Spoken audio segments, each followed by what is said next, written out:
everyone, I'm Shadia Sharin, third presenter of Group 4 from BSc B.Ed Physics. So today I'll be dealing with the topic Pedagogical Practices and Inclusive Strategies for Children Belonging to Marginalized and Socially Disadvantaged Group. So education should be provided equal opportunities to every learner irrespective of socio-economic status, caste, gender, language, culture, religion or disability. Inclusive pedagogical practices helps teachers create classrooms where every child feels respected, supported and actively involved. So this is our theme, and moving to the introduction part. Inclusive pedagogy is based on the belief that every child has a right to quality education. Many students face disadvantages due to poverty, caste discrimination, gender inequality, language barriers or social exclusion.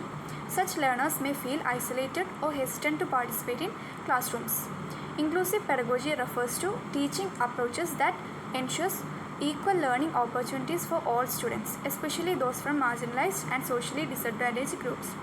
So marginalized groups may include economically weaker students, students from socially disadvantaged caste, minority communities, girls facing gender discrimination, learner with special educational needs, children with rural or unprivileged backgrounds. So this inclusive pedagogical practices helps teachers address these inequalities by creating supportive and learner-friendly environments.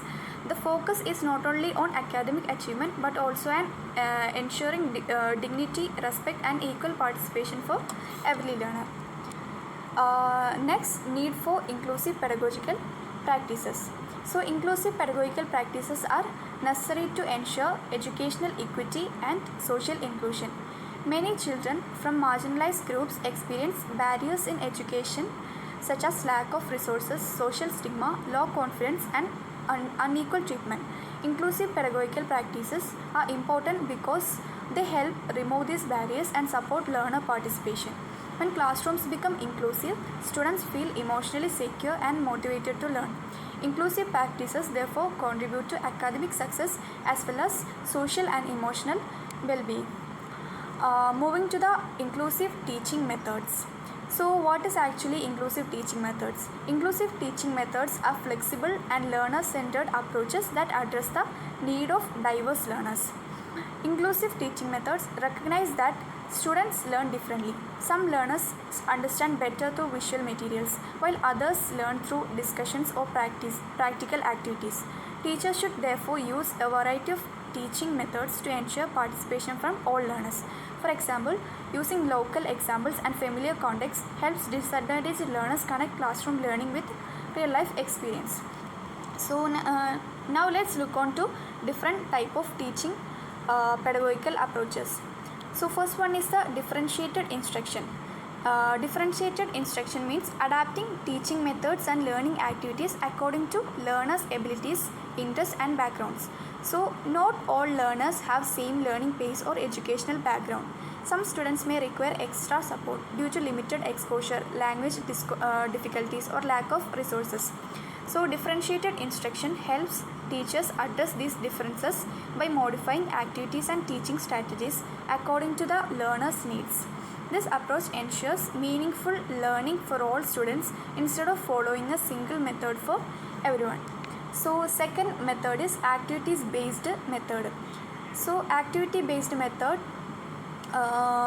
is especially effective for children from marginalized group because it encourages participation and reduces fear of failure. Students become active learners instead of passive listeners. For example, storytelling, role play and group activities help students express their ideas confidently. Such activities also improve communication skills, creativity and social interaction. So moving to the third approach, that is student-centered learning. In student-centered learning, students are encouraged to actively participate and share their ideas. Learners from disadvantaged backgrounds often hesitate to speak in classrooms due to fear or lack of confidence. By engaging discussions, inquiry and collaborative activities, teachers can create opportunities for every learner to participate equally. This helps students to develop confidence, communication skills and critical thinking abilities. Now the fourth one is collaborative learning. Collaborative learning helps Students learn from one another through cooperation and interaction. In inclusive classroom, learners from different social and cultural backgrounds work together and share ideas.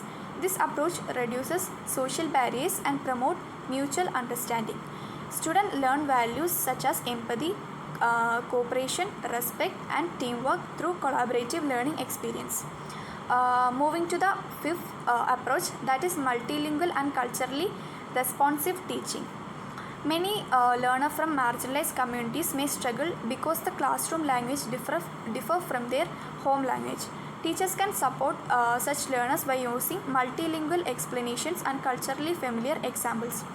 Culturally responsive teaching helps students feel respected and included. It also makes learning more meaningful because students can relate lessons to their own lives and experiences.